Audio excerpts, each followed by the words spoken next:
we have got to talk about this. What I'm referring to is the Bitboy situation, and here's the truth. I think by far this is the most interesting story we've had in crypto ever. I mean, I'm telling you, I've been hooked to this whole journey for a little while now, and the funniest part about it all is I don't even know if it's real. To elaborate, Bitboy is one of the biggest channels in crypto. I think everybody watching this probably knows him. And he's had his fair share of troubles over time. He's been a very controversial character, and apparently 3 major things have happened. 1, he bought a meme coin, which got him a lot of hatred. Then, second of all, he had an affair with some woman, don't care. And then afterwards, he basically was using some supplements, some like, I guess steroids and whatever, which apparently got him really riled up. And again, I know this man not very well, but I've seen him multiple times. And indeed, he is always very stuttery and energetic, but that's what I thought was his character all the time. The affair girl, I know as well. Really nice girl. You can't never see, I guess, from the front. But anyway, that's besides the point. So what happened basically is the guys that he had his company with, because they've had such a meteoric rise. Well, because of all these things, I call it, they exiled him. And they split the company between 𝗕𝗪𝗪𝗧𝗏 Crypto, which is the new name of the channel, and Ben, who's now, I guess, not Bitboy anymore, but just, 2 separate sides. And that's why it says right here, don't call me Bitboy anymore. My name is Ben Armstrong, yada, yada, yada. And now, what's basically happening over on Twitter and everything like that is, it's now a battle between who exactly is in the right, who's in the wrong. Apparently, they took the guys that, he had the company with, because he owns 2/3 and other people own 1/3. Who owns his Lamborghini? Well, he says it's theirs. He says it's his basically, and they say, well, because of this and that, it belongs to us, so you can't have control over it. They say, well, we had to get Bitboy out because he was hurting everybody. He was trying to do all this crazy stuff, and he was erratic, etc. He says, no, they just try to steal my money. Some other people in the community have been saying, you know what? They're all in on this. It's all one big swoop for attention, because they've gone from, pretty popular, pretty trendy, to right now on top of the crypto game, while taking away all the drama from a negative perspective, right? All this negativity is now gone with regards to Ben, the meme coin that he bought, and the negative narrative on Twitter that there was before, and the negative narrative with the $15 million stake dude that they had. It's all gone. Then again, perhaps also because a lot of the money and the sponsorships, etc., are now gone. But it is something to wonder about. Is this a major deal for controversial popularity that they've gone for? Because again, the numbers are up a lot on how relevant they are. But I wouldn't say it's a good idea to basically call each other scammers over the internet. Then again, he's done some really interesting things, like saying, hey, if you give back my Lamborghini, I'll drop some cases against you, which, some lawyers in the 𝗕𝗓𝗪 community pointed out that's kind of extortion. Can't really be doing that. He's done some other really, really questionable things, like, for example, ask for donations over on Twitter, and he got a pretty juicy chunk. But the people responded saying, hey, you've got, house, you've got Rolexes, you've got watches, you got all your stuff, cool clothes, tens of thousands worth of that. Why don't you just sell it? And he said, well, I needed money right now to fight it. I can't sell it. Anyway, that's got the people riled up and just confused, etc., etc. But I've been following it, even though, again, this is not something I usually make videos about, but I've been following it because I do really wonder, is this the price of greatness that he basically paid by selling away part of his company and accepting the growth, accepting all this, basically this popularity? Is this now what you get so most of the time when you take in all that you could ever dream of? Anyway, as time progressed, Bitboy started leaking more and more information. Again, it's both sides giving away evidence, and it's up to us to determine who's in the right, who's lying, and who's building the better narrative. But the way that Ben puts it up, with, for example, this full leaked audio and everything, it does, for the most part, look like he is being framed. I'm not gonna lie. And one of the guys here says as well, if your first response is to say you care, but not describe how you care, you know that that Moth is a manipulative person. The other side, TJ, is apparently the person that mostly took control over, the original Bitboy Crypto. Sounds like a covert narcissist. I'm sorry this is happening to you, Ben. It's hard to find good, trustworthy people in the world. And again, the narrative on Ben's channel here has gone from, hey, you probably deserved it, you probably had some crazy things going on, to mostly just support. And people find the other side very sketchy. And again, when looking at one of the biggest crypto channels out there, 𝗕𝗪𝗪𝗧𝗏, which again used to be Bitboy Crypto, well, obviously the views have now dwindled, and the comment section has also changed a lot. Let's just call it like that. It's mostly just hatred now. Anyway, is this extremely important?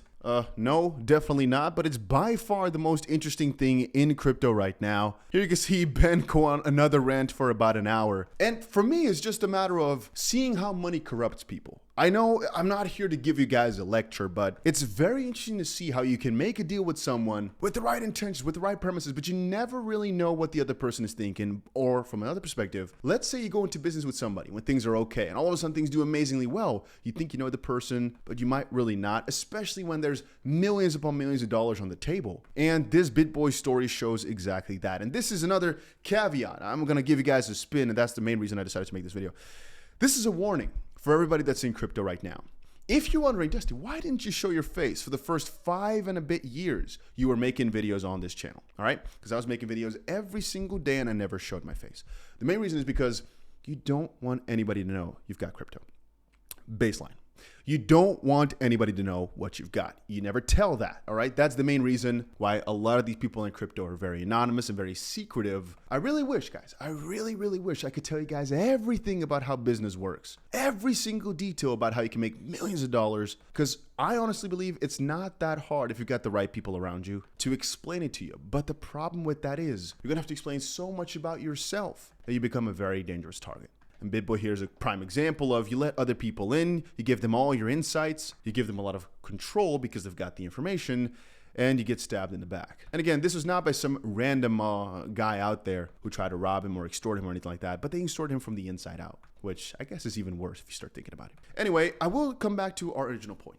Many people think right now, oh, well, I could say I'm into crypto, I could do this, that, because I've not got much. But the thing is, that could suddenly change overnight because it's crypto. Things move fast. You make tons of money in a really short amount of time. It can happen. Anyway, for me, the caveat to start showing it was because I moved to Dubai. I'm like, well, this is pretty much the safest place in the world. I'm pretty comfortable here. But if I didn't move there, I would probably never have shown my face. With Bitboy being in America, I don't think it would have been the best idea. I think he's also moving to Dubai, though, if I'm not mistaken. Coin Bureau is moving to Dubai, or they actually moved to Dubai already. But even this picture here shows again how him having stuff, because at the end of the day, he had the brand, he had the car, the Lamborghini, the $15 million stake deal, all that is basically what got him in so much trouble, and apparently got threats. I don't want to say what threats, but it got him a lot of trouble, all because he had things and people knew about it and they could take it away from him. You understand what I mean with that? If he had had nothing, nobody would ever want to talk to him basically or try to get to his things. But because they knew where to find stuff and they were able to get control over it, people do. That's how people are. I know it's sounding really negative, and I'm not trying to do that too much here. I don't know. I just feel like I should also sometimes warn people about the bad sides of these things and the fact that potentially a crypto channel looks so successful and so nice at the front.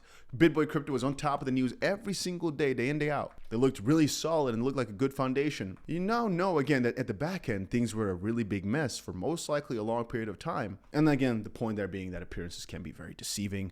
There's so many points to make right here. But the truth and the situation with them is just, I feel really bad for the guy. I mean, when I look at all this, I look at all his videos, because I feel really bad. On an opposite end, I don't know if he deserved it or not. And you guys might think I'm hard for saying that, but again, I like Ben as a person, but a question you might ask is, if you've made millions of dollars in years and you were at the top of the game, and yet you lose everything and have to ask for donations, didn't you do something wrong? And shouldn't you just have not accepted this basically deal with the devil here that he did? Because how were they ever able to do all this? Then again, we don't know the details, and there's two sides fighting for something that we will never know the full truth of, right? At the end of the day, it's very simple to look at this evidence from Bitboy and say, or from Ben, and say, yeah, you see, that guy on the other side, those are for sure wrong, or those are the ones that try to take all his stuff. When in reality, we are not there. We're looking at this from the outside. These people are all media personalities. We don't even know if this is all fake. I don't think so, but it could be in theory. And literally every single one of these guys can just be making things way more in their favor because, again, we're talking millions of dollars. We're talking millions of eyeballs. We're talking, ego, selfishness. Just every part of this is simple psychology here that we don't know what's really going on and we'll never find out. Who's right? We'll never know. Was Bitboy really unlawfully harmed? Well, it seems from the evidence he's put up that that's really been the case.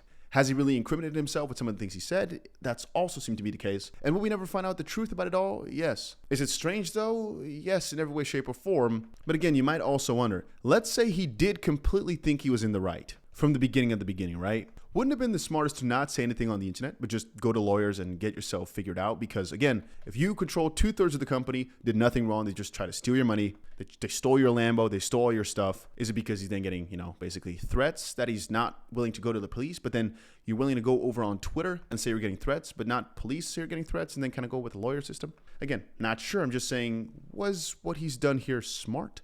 Well, perhaps, it's panic and he's doing crazy things because of it. But then if you're panicking and making all the wrong choices, can't we have said that potentially panicky and substances, potentially, right? Just potentially, are also what got you into the position in the first place? And then it's a matter of who exactly is at blame? Whose fault is it? I, by the way, have got a pretty new page on Instagram. It's called Dusty Truth, where I basically go over more of these ethical dilemmas and pieces like this and victim blaming parts and things like that. Because at the end of the day, I think it's very important to talk about so everybody's on the same line. And just to kind of put the nail on the freaking head, or the head on the nail, whatever. People do bad things, There's always going to be scammers. There's always going to be fraudsters. There's always going to be liars. And the evidence is never going to be full. So please understand that even though everything looks pretty clear that the opposite side is wrong, you never really know for sure. And same like for if you're watching a video where all of a sudden somebody kicks somebody else in the freaking face. You're like, oh, shouldn't have done that. We don't know what happened before. You really are always missing some sort of context, some sort of parts of it. And so even though we can make a judgment based on what we're seeing, we can't fully judge the situation. Even you might say, oh, but you're seeing all these people switch sides. Again, I know this is going to go over a lot of people's heads. People in the comment section will be like, no, but Ben is blah, blah, blah, blah.